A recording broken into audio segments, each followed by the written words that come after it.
Namaskaram. The theme for this plenary session is Futuristic Evolution of Yoga in Promoting and Managing Mental Health, Challenges, Prospects and Realistic Roadmaps. मानसिक स्वास्थ्य को बढ़ावा देने और प्रबंधित करने में योग का भविष्यवादी विकास, चुनौतियाँ, संभावनाएं और यथार्थवादी प्रयोग। और इस विषय पर प्रकाश डालने के लिए माननीय डॉक्टर शिवरामा वरम्बली हमारे साथ उपस्थित हैं। Dr. Varambali is a professor of psychiatry and head of Department of Integrative Medicine at the National Institute of Mental Health and Neurosciences, NIMHANS, in Bengaluru. Dr. Varambali is a highly recognized and awarded teacher and orator with over 20 years of experience in psychiatry. In recognition of his pioneering work done in the field of yoga and mental health, he was selected as the first head of Department of Integrative Medicine at NIMHANS. A Wellcome Trust India Alliance Intermediate Fellow and reviewer for DST Satyam, Ministry of Science and Technology, Government of India, Dr. Varambali has more than 100 publications to his credit, along with being the recipient of several awards and felicitations, both nationally and globally. We welcome you, sir. I now hand over the session to you. Thank you very much. I hope all of you can hear me clearly. Let me try and share my screen. I am primarily a psychiatrist, but because of my interest in yoga and traditional healthcare therapies, I have also worked a lot in this field, and therefore, when the Department of Integrative Medicine was started in 2019, I was made the first head of the department. We have faculty from yoga, Ayurveda, and modern psychiatry working together in this department, which is the first of its kind in a National Institute of India. Of course, Banaras Hindu University had such a department quite some time back itself. So this is just a slide that I have put to see what has happened since COVID-19 has come into our lives. Many of us see it as a curse, but there are several good things that have come out of it. Of course, we have lost many people. It's a terrible tragedy. But if you look at mental health, it has refocused all of us on the important things in our life, rather than money and other things. And if you look at this is a scientific search on PubMed. And if you just type COVID-19 and mental health, this was done a few days back. If you type it today, the numbers may be a little more. You can see almost 14,000 results on COVID-19 and mental health. That is what I was talking about, that it has made us focus on health and particularly mental health. And if you look at this paper published in the International Journal of Yoga recently, this talks about how people have turned to yoga as a method to handle the stress brought on by COVID-19, not only by the disease itself, but the impact it has had on our economy, had on almost everything that we can think of in the world today. Of course, as we all know, the new age, the world has become a very small place. What happens today in China impacts the whole world. Tomorrow it may be Africa. So people have realized that only pharmacological interventions may not, settle all these problems, and they have majorly turned to yoga as a stress buster, as you can see in this paper. Now, what is this stress that we are talking about? Many people think stress means automatically it's a bad thing. Indeed, it is not. It is necessary for an organism to have some degree of stress. Otherwise, no organism would ever do anything. As you can see, when people have nothing to do, their brains and their bodies tend to atrophy. So a certain amount of stress is necessary, that is called as eustress or a positive stress. The problem is that when it becomes too much, you can think of a bell-shaped curve. So the going up part is okay. When it reaches the top and then your performance or your anxiety becomes too much, performance starts to drop, then it is called as distress. So the stresses can be emotional, physical, internal or external. So the body and the brain try to maintain what we call as homeostasis or equilibrium. When this is threatened, that state is called as stress. And of course, this is my way of trying to explain stress. I tell people that stress simply means simple tension, which is repeated endlessly. It may be about COVID-19, it may be about our exam, it may be about our family. When this becomes a situation where we cannot control our thoughts or emotions, that we call it as stress. And there is a very well demonstrated stress response system in the body, which Hans Selye called it as a general adaptation syndrome, primarily involving the autonomic nervous system. As you all know, the autonomic nervous system has two parts, the sympathetic and the parasympathetic. The sympathetic is the driver for the fight flight response or the activating response. The parasympathetic is the counterpart, which is the calming kind of response. This is the natural mechanism of the body. In the short term, this system works very well. When we need to run, the sympathetic system sends us adrenaline, cortisol increases, we get strength to run. So in the short term, it's very good if you're trying to escape a tiger.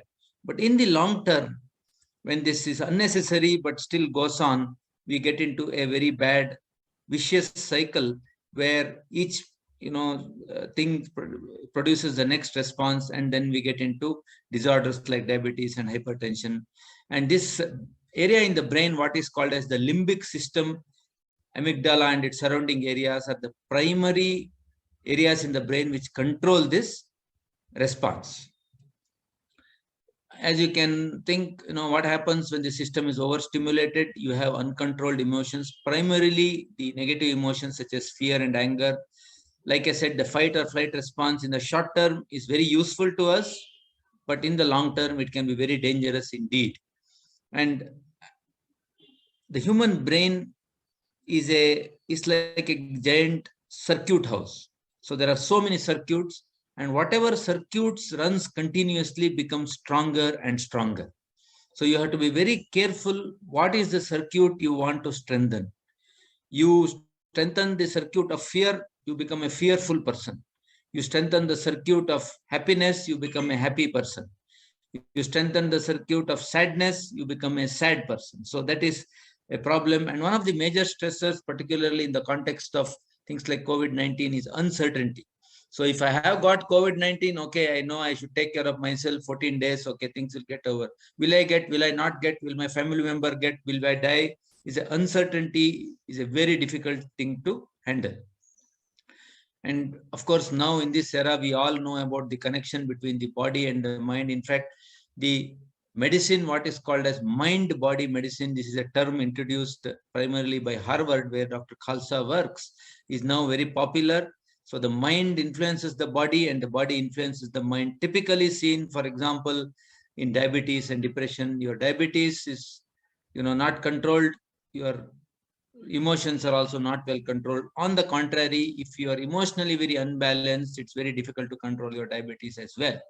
Similarly, recovery after myocardial infarction, it's now very well known that after stroke or infarction, those people who recover are those people who are mentally strong, who engage themselves in activities that are likely to make them happy. Those who get into depression do not recover very well. I'm not going to details of the major categories, but I just like to draw your attention to the fact that these are the major psychiatric disorders that we treat as psychiatrists. Depression, of course, is the most common mental health disorder in the world. Bipolar disorder, on the other hand, is slightly less common, but it consists of cycling mood, which goes from depression to mania or hypomania. Schizophrenia is the most severe mental illness, which consists of psychotic experiences like delusions and hallucinations. Much more common are anxiety disorders and a category called as obsessive compulsive disorder, which used to be one of the anxiety disorders, but now it has been given its own separate category. Substance use, which is extremely common, also becoming common in India now. Many people use this as a coping mechanism for one of the other disorders in the list above, depression or anxiety, but later on it becomes a disorder by itself. Stress-related disorders like dissociative, somatoform, post-traumatic stress disorders, and of course, disorders which happen in a particular age, like childhood disorders like attention deficit, or the geriatric disorders like dementia. So this depression, of course, is the most common and which sort of now has become a worldwide phenomena.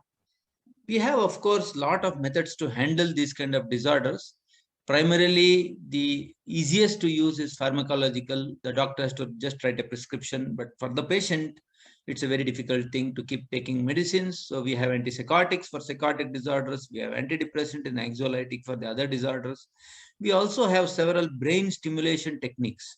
Electroconvulsive therapy or shock therapy is the oldest, but still the most potent. We use it only in cases which do not respond to other methods. Repetitive transcranial magnetic stimulation or RTMS is one of the newer methods, which is reasonably accepted as a treatment for depression now, is being researched in other conditions. Vagal nerve stimulation is a treatment we use for resistant depression. There is something newer called transcranial direct current stimulation, which is also coming up. We also have a range of psychological treatments such as cognitive behavior therapy, interpersonal therapy, brief psychodynamic therapies, group therapies, and psychosocial interventions like environmental manipulation. Particularly, for example, if now it is winter, in the countries where winter is very severe, during the winter months, there is no sunlight at all, and people go into what is called a seasonal depression. So light therapy is something that is very commonly used in the Eastern European countries. Of course, family and marital issues have to be handled by specific therapies. Unfortunately, even with all these therapies, for chronic disorders, there are very big limitations because people don't like taking medicine. And the primary issue is that medicines do not cure the illness. Just like diabetes, you have to keep taking the medicine all the time. And people are not very happy with this and do not reach full improvement many times. The good thing in the last maybe 2 decades is that is a renewed interest. Of course, Kedam is one of the centers which was possibly the earliest research yoga institute in the world. Everybody has woken up to this now and are doing good research with modern methodology, but keeping the yoga as the centerpiece. And there is several lines of evidence which show that when there is a combination of a traditional therapy with a modern therapy, the results are better than either of them alone. So when we talk about integrative medicine, this is what we are talking about, that there is a very strong medical or a traditional healthcare approach which always includes lifestyle intervention. Like for example, when I was trained as a doctor, okay, I would give a medicine, but if the patient asks me for this illness, what I should eat, what I should not eat, we don't get taught that in MBBS. Whereas in Ayurveda or in yoga, food is a very, very central part of the treatment.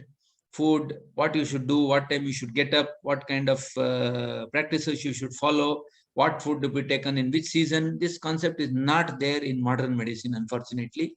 So you need this approach. Of course, you need some modern biomedical treatments. Antibiotics has saved possibly the maximum lives after the Second World War.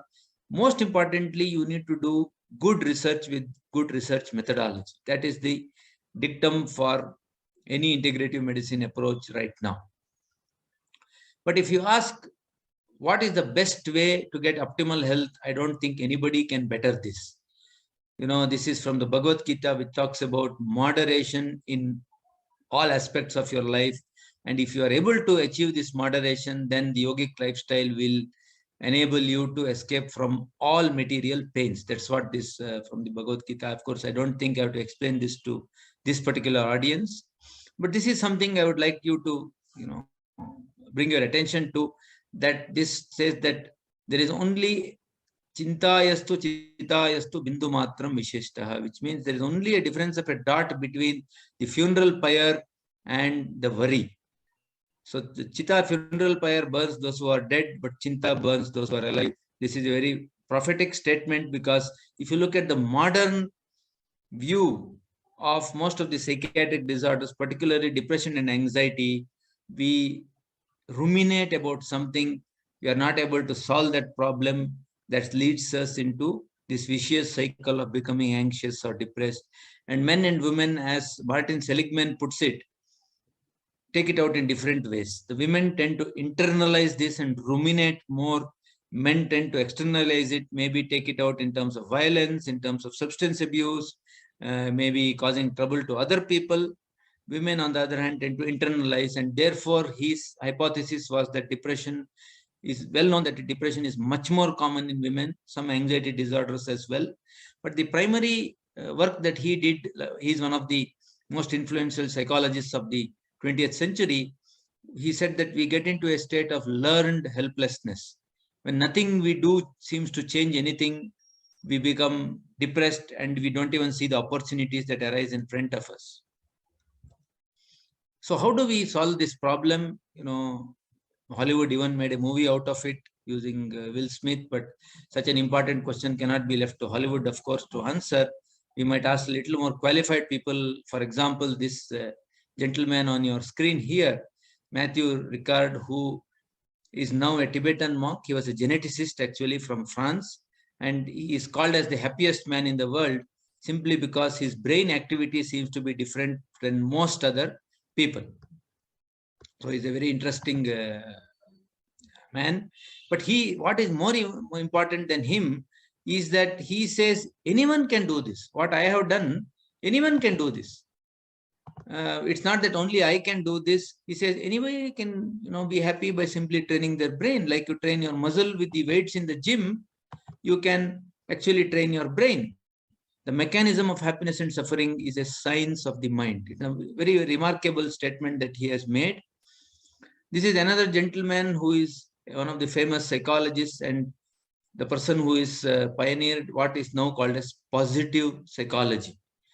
In this book, which was written called Flow, which I encourage all of you to read if you have not done so already, he has explained this concept of what he calls as flow, which is a situation of intrinsic motivation. We do something for the sake of the activity itself without thinking of any gain that we will get. We enjoy this activity and we are in a state of flow, or you can call it in the zone or in the groove. People use different terms, but it's a state in which people are so involved in an activity that nothing else seems to matter. So he calls this as an optimal experience where there is a merging of action and awareness. And two conditions are required for this to happen.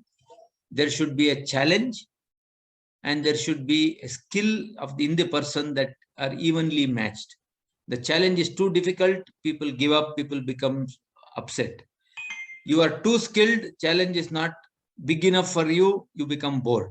So whereas situation where both are evenly matched, then you get this state of optimal experiences. And as you can imagine, the most common state where we experience this is in sports, creative arts, music. But the third most common area was in work.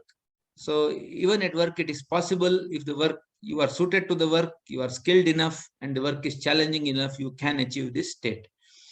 And the last sentence I would like to particularly draw attention. I have not put this. He has written this in his book. His name, of course, is a little difficult to pronounce, but it's actually pronounced as Mihai Csikszentmihalyi. He says yoga is one of the oldest and the most systematic methods of producing the flow experiences. And he goes on to say that Western world till now has not thought of any strategy as good as yoga for producing this kind of an experience. So I'm a bit of a sports lover. So I have put some of examples from sport, and of course, Lata Mangeshkar, the Nightingale of India. So Roger Federer, Tendulkar, Lata Mangeshkar, and the person in the left corner, left bottom corner, the Dalai Lama, whom myself and Professor Gangadhar, the director of our institute, Nimansett, we had the opportunity to meet him some time back. A wonderful example of a person who is in the flow state and is able to relate to you about what you want in spite of being one of the busiest people in the world. It's a wonderful example of what meditation can do to a person. So this is what we call as flow. And here Mihai talks about two different attributes. One is called pleasure. I am hungry, I eat something, I get pleasure where a physiological need is satisfied. But he says that is not enjoyment. Enjoyment occurs when you use your skill to match a challenge. And whereas pleasure leads to contentment, enjoyment actually leads to change and growth. So you should challenge yourself. And the primary thing is what we need to do is we need to train our body and our brain. And yoga again is a method of training. So this is the basis of a sustained positive mental health state. And we are very lucky that both our body and the brain are remarkably suitable for training and respond very well to training. I have put examples of some people here, the famous B.K. Iyengar ji, of course, the who illuminated yoga to the world.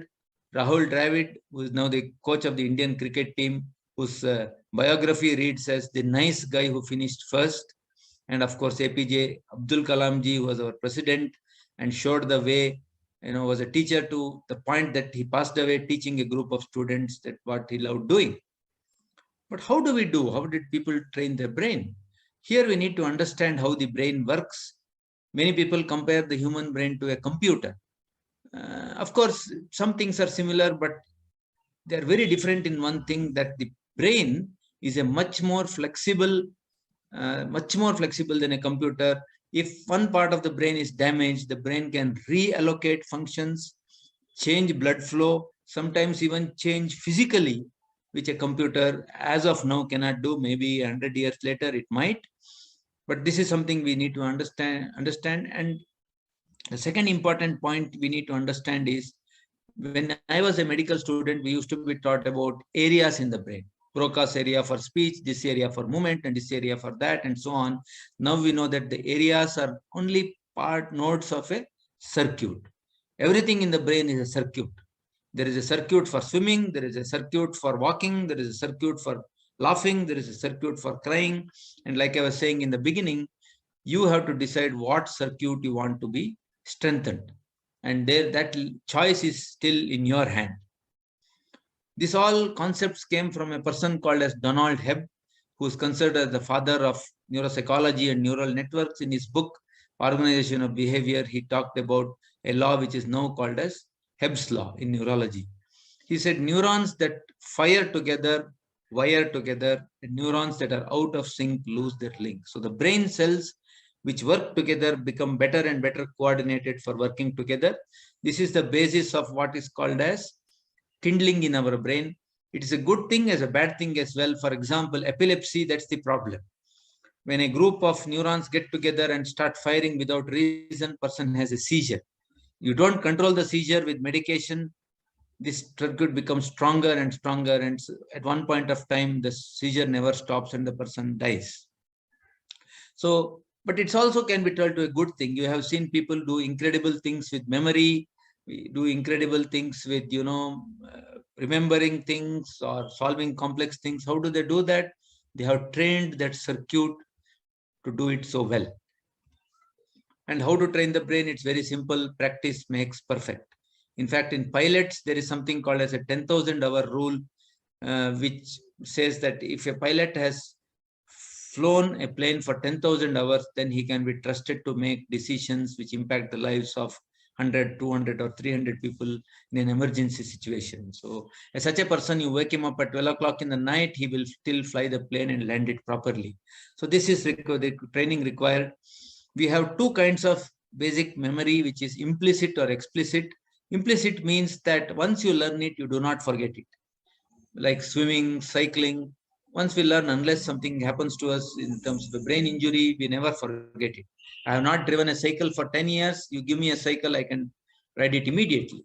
Whereas explicit is something that is not so strong. The circuit is not so strong. For example, people's names, dates, we have to remember repeatedly, train, only then we can remember. And Daniel Kahneman, who's a Nobel Prize winning economist, talks about two systems in the brain.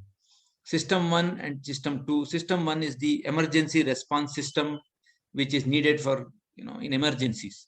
But he says in the modern world, we tend to use the system 1 too much. Somebody, talks to me in a bad way, I immediately become angry. I say something back or I hit the person. It is not really required. The person is not trying to kill me or anything. But then we have got used to using this system 1 all the time.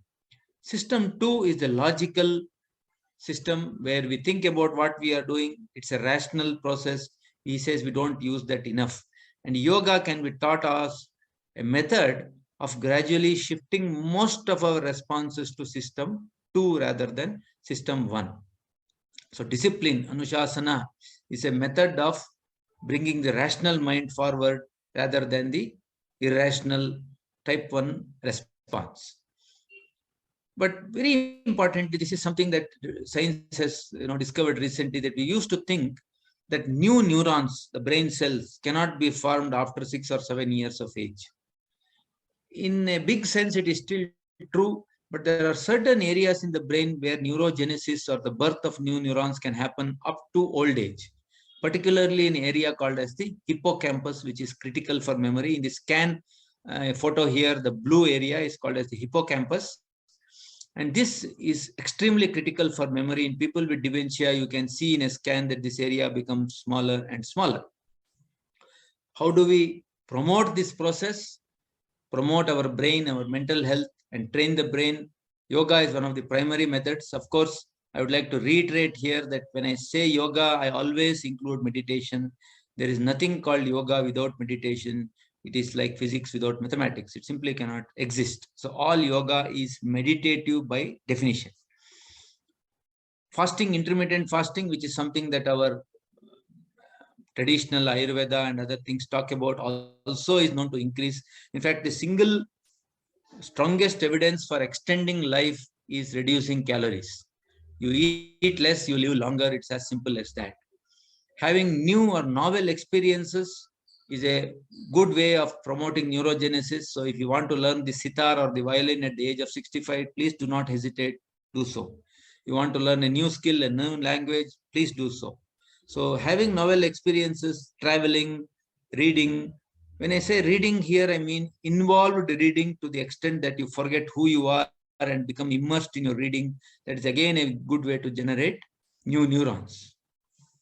Now, again, this slide, of course, I just put it, but I don't think I need to explain to this audience. I only want to emphasize in this slide that all the ancient yoga texts talk mainly about the mind.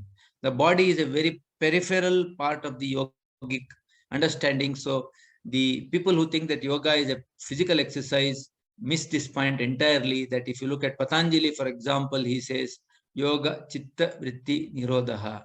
Or even the Bhagavad Gita even talks about yoga is equilibrium. So this is, you can see the Nimans logo, which I have highlighted here. Professor Govindaswamy, who was the first founder director of Nimans, put it inside the Nimans logo. This one, Yogastha Kuru Karmani Sangam Tyaktva Dhananjaya Siddhi Asiddhyo Samo Bhutva Samatvam Yoga Vichyate. And Rudyard Kipling in his famous poem, If, also states the same thing, that if you can control yourself and be in equilibrium no matter what is going on, that is yoga. Of course, Rudyard Kipling didn't talk about yoga, but then the understanding is the same. This is what Krishna Paramatma talks about in the Bhagavad Gita.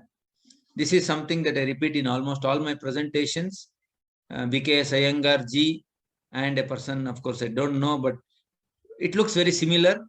The results are likely to be exactly the opposite. Why I put it here is to say, how you do something. Mindfulness is as important as what you do. The posture may be important, but it is not as important as how mindfully you are doing it. And in the last maybe couple of decades, we have had a lot of evidence show us that yoga is neuroprotective. People who do yoga or meditation over the long period of time tend to lose less gray matter in the brain as they age. Otherwise, all of us, if you see a scan of a 20-year-old person and a 70-year-old person, even a layman can make out the difference. There is more air and less brain as we age in this scan.